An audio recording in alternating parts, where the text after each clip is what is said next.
What's up, everyone? It's E-Man's Takes here, and today I'll be going over the first round of the Eastern Conference in the NBA. I'll be going over all four series that happened and just going a little bit into depth about each series and what I thought about the outcome of the series and what I think will, or what I expect to happen in the next rounds, and just what I thought overall about the series. And I didn't watch every game of every series, but I kind of got the gist of most of it, and I'm just going to try to explain it as much as I can about each series.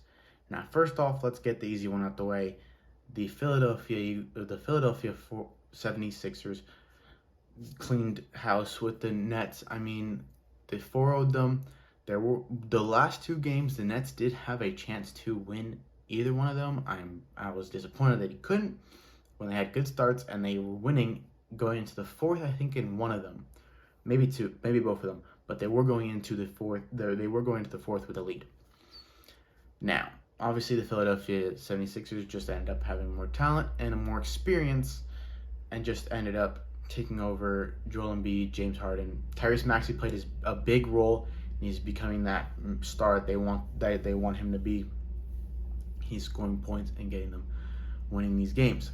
Now, the big thing about this series isn't really what happened, it is what happened, but it's about what's going to happen.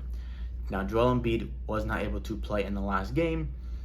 This is very big for the 76ers, as if he cannot play in the next round, it's going to be very difficult for them to stay good. And I really hope he comes back, because I don't want the next round just because, Embiid's not playing. And then it's an easy game for the Celtics, as we'll talk about them in a minute. But yeah, I really hope that Embiid's healthy. And yeah, I think this team is good with James Harden, Tyrese Maxey, Joel Embiid, and all their core pieces that they have around them. I think this team will definitely fight with the Celtics if Embiid is healthy. Now, am I ruling them out completely? No, but if Embiid is not healthy, it's going to be very difficult for them to get past the Celtics, move on to the Eastern Conference Finals. The Nets, on the other hand, yes, they just swept 4-0, but their team is relatively young. And with a bit extra pieces, I mean, you could formulate a decent team that could get you into the playoffs again next year. We'll see. Mikal Bridges played pretty good. Most of their key players played pretty good. It's just they weren't able to overcome the team that is the 76ers. Okay, that was the easy one. Out the way, 4-0. It's fine. Next one, we're going to talk about who they will be playing in the next round, which is the Celtics versus Hawks. Now, the Celtics were pushed a little bit. I mean, they let the Hawks get 2 and almost 3. The last game just ended, and if it wasn't for the Celtics being really good at the end, they could have lost this game very easily. And yeah, the Celtics were pushed to where people thought was not going to happen. I had them as 4-0, 4-1 maybe, but they got 4-2, which isn't the end of the world, but it's like, whoa, especially with Trae Young hitting that dagger in the game winner, basically, in the 5th game, getting this extra game. But at the end of the day, the Hawks just couldn't keep up with them, and the superiority and the bit more experience in the playoffs in clutch situations, the Celtics were able to come over them and move on to the next round. Now, this Celtics team is looking dangerous. They're healthy, and when they're on fire, they're on fire. You can't stop them. This 1-2 punch of Jaylen Brown and Jason Tatum, if those two stay healthy, this team could go to the finals. I mean, they're both getting like 30 points a game. That's 60 points. The only way to actually beat them is if you either stop one of them or stop any other player from getting more points. But Marcus Smart's playing good. Derek White, Grant Williams, Al Horford, Robert Williams, all their role players, Malcolm Brogdon, all their role players are playing fantastic, and they're playing like they should be. And this is going to be a very scary team to come up against. But if Embiid's healthy, I think this next round is going to be nasty. I think it's going to be gritty, grindy, but I think the stars are going to show out and put on shows for each of the fans. The Hawks, on the other hand, you just lost again after acquiring DeJounte Murray in the trade and then acquiring Saddiq Bey in a trade. I don't know where you guys can go from here. Like, your team is pretty good. Trae Young he's an all-star, and he definitely is a star, but I'm not sure if you can count him as a guy who's going to give you everything that you need to win a championship. John Collins does not look like he enjoys playing with the Hawks, or he doesn't look like he wants to be there anymore. But we'll have to see what happens with that. Nah. So the Celtics versus the Sixers, very heavy contested matchup. Keep up with me if you want to know more about them.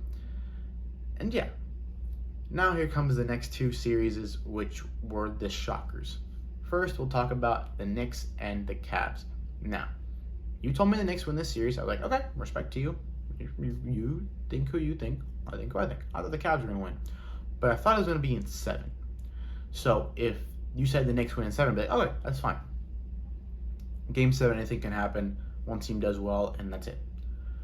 I didn't expect the Knicks to win 4-1. Just completely outplaying, outcoached, out grit, out grind, out everything over the Cavaliers. I mean, Jalen Brunson looked like an elite level shooting guard, or point guard, sorry. Mitchell Robinson looked like a beast on the boards. He was the best center in the series, and they had Jared Allen on their side. I mean, and Evan Mobley. Like, how does this Cavs team, who was so poised and so, the potential was so much, just get 4-1 in the first round? It's not even like, oh, you got 4-1 against number 1 seed or something like that. You got 4-1 by the 5th seed. Like, don't get me wrong, the Knicks are good, and they're going to be good in this next series against the Heat. But how do you not at least push it to Game 7, Game 6? Like, you got 4-1? You lost at home multiple times. That is, like, disgraceful. Donovan Mitchell did not look like himself, and Darius Garland had a couple good games, but they couldn't do anything at the end of the day. The Knicks outplayed them, outcoached, and yeah, this Knicks team is looking scary, and they're going to come in heavy against the Miami Heat. But one thing is that the Knicks, Randall is slightly injured. They said his ankle maybe got injured. Let's see if he hasn't been playing great, so it's not like, oh, they just lost someone who's averaging 20-something points a game in the playoffs. But still, especially against Miami, he's had big games, and if he can't play, it's not going to be easier for the Heat, but it gives them a less problem to worry about. Now, for the Cavs, all they can really do is say, okay, scrap this season. On to the next one. We might pick up a couple of more role players, the bench, but they have their unit, and they're going to have to try next season. Now, on to the last series in the Eastern Conference Finals, and in the Eastern Conference first round, and the biggest upset and the biggest result that happened so far in the playoffs entirely, not just in the East, in the playoffs. The Heat beat the Bucks. Now, the Heat beat the Bucks in 5 as well. 5, not 4, not 6, not 7. 5. They only let them get one game, and it was the second game where they just had a good offensive game. That's crazy to me, and the fact that Giannis, or the Bucks, the last 2 games were up by double digits in the fourth quarter, and they let the Miami Heat come back in the game. Now, I already spoke about these 2 games, so I'm not going to go too into depth. I'm not going to go too into depth about what happened, but yeah, the Heat, out of everyone, the Heat proved everyone wrong. Jimmy Butler is insane. He is making a name for himself, and he is, from what he's played with Miami Heat, he is the best playoff player as of right now, ever since he started playing in the playoffs. And this guy gives everything he has. Like, people will tell me during the game, they're like, oh, like, why do they look like passive? I'm like, because they don't need to be pushing everything right now.